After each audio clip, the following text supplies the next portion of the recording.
My dear friend, good morning all of you. Today I will teach or study about articles A/N। मित्रों, आज हम आप लोगों को आर्टिकल, अंग्रेजी में आर्टिकल मुख्य रूप से 3 होते हैं, ए, एन, द। लेकिन आज हम आप लोगों को केवल 2 आर्टिकल बताएंगे, ए और एन। ए और एन का प्रयोग बहुत ही डिफ़िकल्ट माना जाता है और यदि तरीका समझ में आ जाए तो बहुत इजी भी माना जाता है। मित्रों, ए और एन में बहुत ही कठिनाई होती है कि कहाँ पर हम एन लगाएं, कहाँ पर ए लगाएं। लेकिन आज हम आपको क्लियर एकदम स्पष्ट कर देंगे कि एन लगेगा कि ए लगेगा। इसका ट्रिक है, जहाँ पर हम हिंदी के स्वर से देखते हैं वहीं पर ये समस्या हमारी हल होती है। मित्रों, बहुत सी किताबों में, बहुत सी गाइडों में तरह तरह की बातें बताई गई हैं, लेकिन उनका पूरा निष्कर्ष आज हम आप लोगों के समक्ष रख रहे हैं, जो आपको बहुत ही अच्छा लगेगा। और यह हर कंपटीशन में अक्सर आता है, चाहे यूपी टेट में देख लीजिए, सी टेट में देख लीजिए, बैंक, एसएससी, रेलवे, सभी परीक्षाओं में अक्सर ये आता रहता है। लेकिन थोड़ी सी नज़र हटी कि दुर्घटना घटी, हम आप गलत कर देते हैं। देखिए मित्रों, A/N, A/N का प्रयोग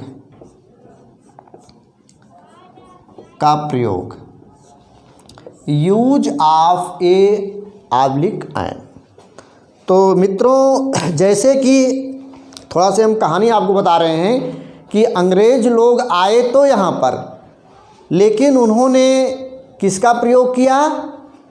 अंग्रेजी का किया। लेकिन फिर भी बिना हिंदी के, उसके बिना वो लोग चल नहीं पाए। देखिए, जैसे कि हम ए और एन का प्रयोग हम अंग्रेजी पे ना जा कर के पूरा हिंदी पे जाएंगे, तभी हमारा सही होगा, तभी मेरे समझ में आएगा। इसमें कुछ नहीं है, थोड़ा से बारीकियों पर ध्यान देना है। ए और एन का प्रयोग, देखिए मित्रों, ए का प्रयोग हम वहाँ करते हैं जहाँ पर हमारा कॉन्सोनेंट होता है, वो भी हिंदी का, अंग्रेजी का नहीं मित्रों। लेकिन हम आप क्या करते हैं, अंग्रेजी में भाग जाते हैं।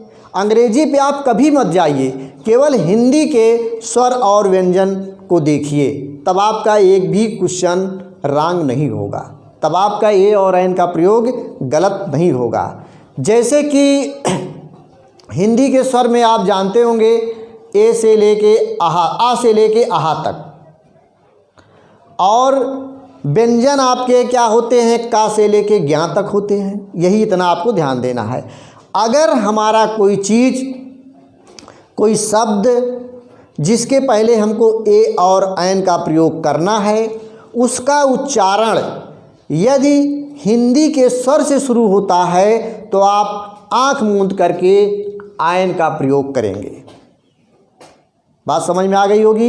हिंदी के स्वर से अगर कोई वर्ड शुरू हो रहा है तो हम वहाँ पर एन का प्रयोग करेंगे, और यदि हिंदी के स्वर से नहीं प्रारंभ हो रहा है तो वहाँ पर हम ए का प्रयोग करेंगे। बस इतनी सी बात है।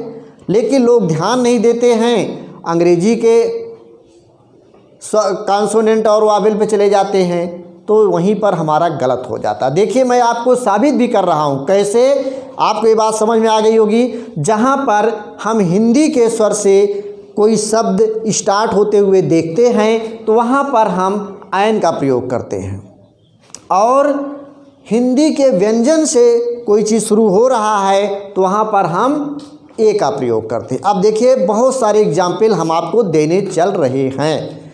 उदाहरण के तौर पे मान लीजिए यहाँ स्पेस कर दिया गया, यूरोपियन लिखा गया, यूरोपियन लिख दिया गया, और फिर स्पेस दे करके लिख दिया गया ऑनेस्ट। HONEST, ऑनेस्ट, ऑनेस्ट लिख दिया गया। यूनियन लिख दिया गया, यूनियन, यूनियन लिख दिया गया। और कई एग्जाम्पल हैं, जैसे कि आपको HMT लिख दिया गया, HMT,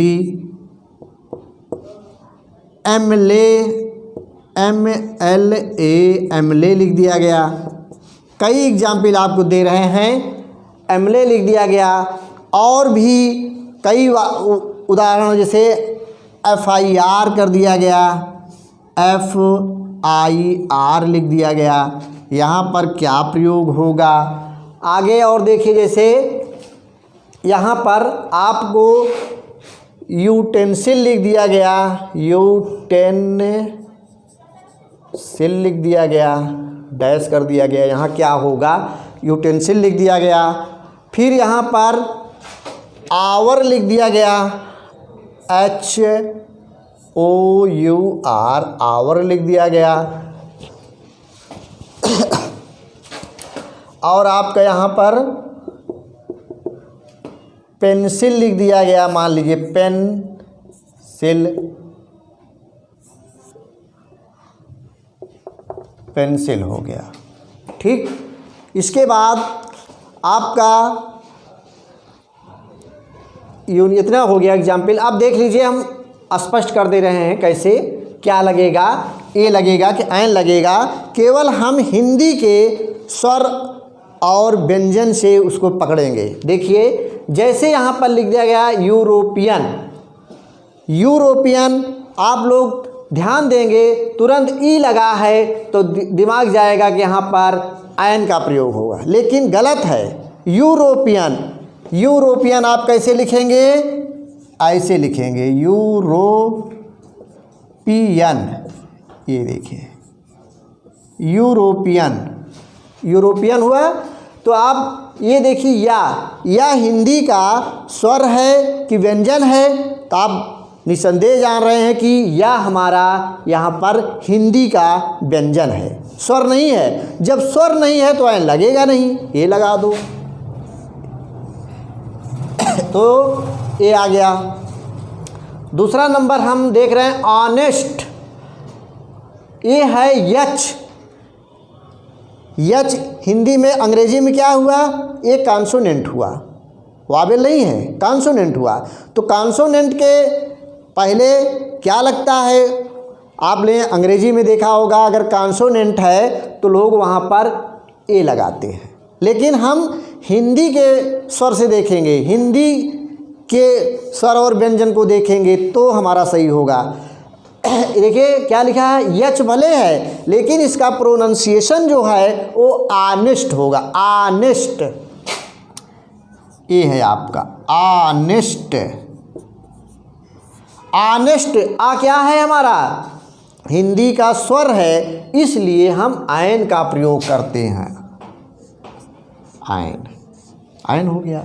फिर है हमारा यूनियन, यू लगा है, यू से देखने पे लगता है कि अंग्रेजी का वावेल है, तो हमको आंख मूंद करके ऐन लगा देना चाहिए। लेकिन जैसे ऐन लगाएंगे वैसे आपका नाश हो जाएगा, गलत हो जाएगा।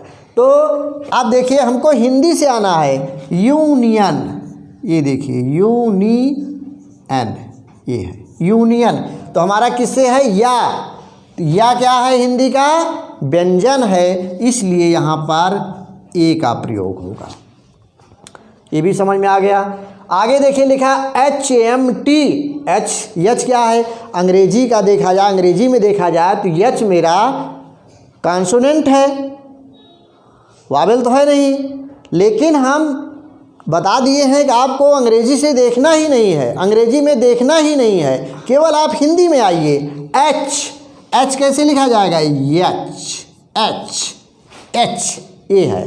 तो यच हमारा क्या है, हिंदी का ये क्या है, स्वर है, इसलिए यहाँ पर ऐन लगेगा। एमले, एम, ये देखिए एम ऐसे लिखा जाता है, तो ऐन लग जाएगा यहाँ भी। एफ, तो यहाँ पर भी हमारा आयन लग जाएगा। आगे देखिए यूटेंसिल, यूटेंसिल आपका ये है यूटेंसिल, ये है यूटेंसिल। तो यूटेंसिल यू या क्या है हमारा व्यंजन है, इसलिए यहाँ पर ए लगेगा। आवर, आवर, हावर नहीं पढ़ा जाता, आवर, आवर। ये देखिए क्या है हमारा हिंदी का स्वर है, इसलिए यहाँ पर आयन का प्रयोग। पेंसिल, पेंसिल कैसे पी, पेन, पेंसिल। ये देखिए पा हमारा क्या है हिंदी का व्यंजन है, इसलिए यहाँ पर ए लगेगा। ये देखिए इस तरह से आप लोगों के समक्ष ये जो रखा गया है निश्चित रूप से समझ में आया होगा। अगर ये ध्यान आप देते हैं कि केवल हम हिंदी के स्वर और व्यंजन से ए और ऐन का प्रयोग करेंगे तो आपका एक भी क्वेश्चन गलत नहीं होगा, ना कन्फ्यूजन रहेगा। धन्यवाद।